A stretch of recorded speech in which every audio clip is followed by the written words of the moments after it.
Mars पर पहुंचने के लिए हर किसी का एक सपना है। वो सपना कि सबसे पहले लाल प्लैनेट पर कदम कौन रखेगा। नासा, स्पेसएक्स और दुनिया की तमाम स्पेस एजेंसीज इस रेस में शामिल है और हर कोई चाहता है कि वो सबसे पहले मार्स पर इंसान भेजे।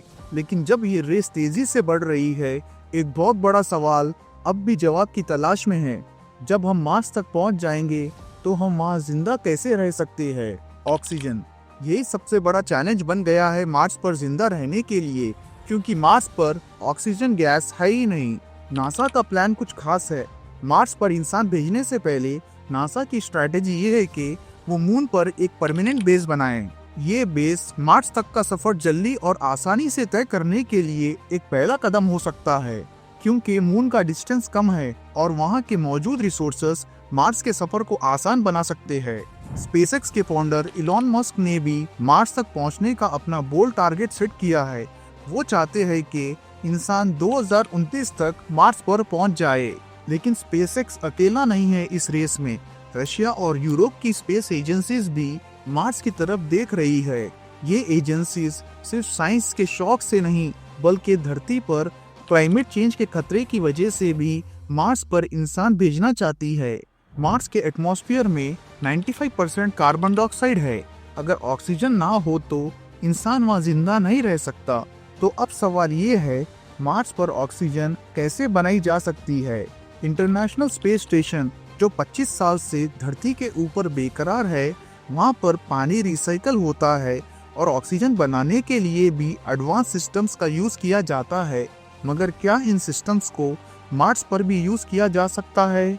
इंटरनेशनल स्पेस स्टेशन पर एस्ट्रोनॉट्स अपनी पानी को दोबारा इस्तेमाल करते हैं। ये पानी उनका यूरिन, पसीना और हवा में मौजूद ह्यूमिडिटी से क्लीन करके फिर से पानी पीने लायक बना लिया जाता है। इस सिस्टम को WRS कहा जाता है, यानी कि वाटर रिक्लेमिनेशन सिस्टम। ये एक बहुत ही अहम काम है, क्योंकि ये इंश्योर करता है कि कोई पानी वेस्ट ना हो।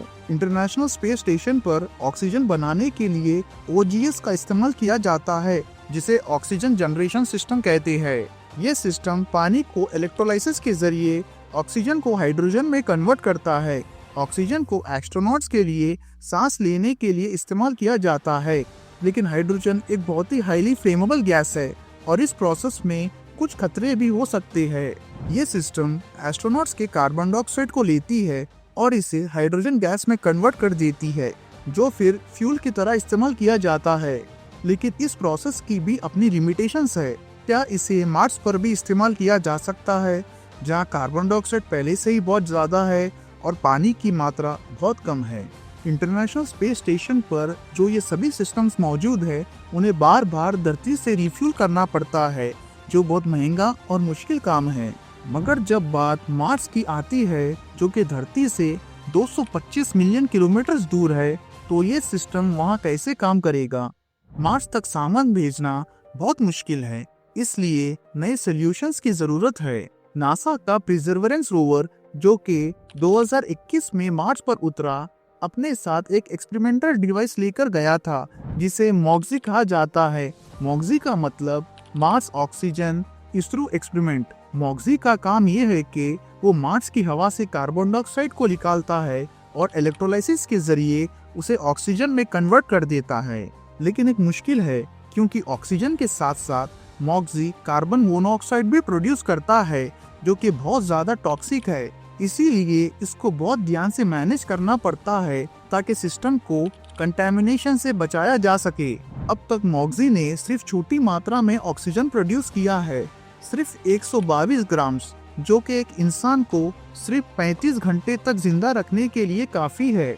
अगर हम मार्स पर एक पूरी इंसानी कॉलोनी बसाना चाहते हैं, तो एक बहुत बड़ा सिस्टम चाहिए होगा। साइंटिस्ट आज के वक्त ये सोच रहे हैं कि कैसे कार्बन डाइऑक्साइड को कम टेम्परेचर पर तोड़ा जा सकता है, बिना मॉक्सी का इस्तेमाल करे। ये नए एडवांसमेंट्स मार्स पर ऑक्सीजन बनाने को ज्यादा सस्टेनेबल बना सकते हैं। अगर ये टेक्नोलॉजीज काम कर गई, तो ये मार्स पर जिंदगी के लिए ऑक्सीजन प्रोडक्शन का रास्ता खोल सकती है। ऑक्सीजन प्रोडक्शन को बनाने का सबसे बड़ा चैलेंज पावर का है। मॉक्सी सोलर एनर्जी पर डिपेंड करता है, लेकिन ये बात बिल्कुल श्योर है कि मार्स पर फ्यूचर इंसानी कॉलोनीज के लिए काफी ज्यादा पावर प्लांट्स की जरूरत होगी ताकि वो इतनी ऑक्सीजन प्रोड्यूस कर सके जो इंसानी जिंदगी को सस्टेन कर सके। इंटरनेशनल स्पेस स्टेशन पर जब कोई प्रॉब्लम होती है तो अर्थ से मदद लेना बहुत आसान होता है एक फोन कॉल की दूरी पर, लेकिन मार्स पर यह मुमकिन नहीं होगा। मार्स के लिए पूरी तरह से ऑटोनोमस सिस्टम्स की जरूरत होगी। अगर मार्स पर ऑक्सीजन जनरेशन सिस्टम फेल हो जाए तो मदद भेजना बहुत ही मुश्किल हो जाएगा। इसीलिए अर्थ इंडिपेंडेंट रिलायबल टेक्नोलॉजीज का डेवलप करना बिल्कुल जरूरी है।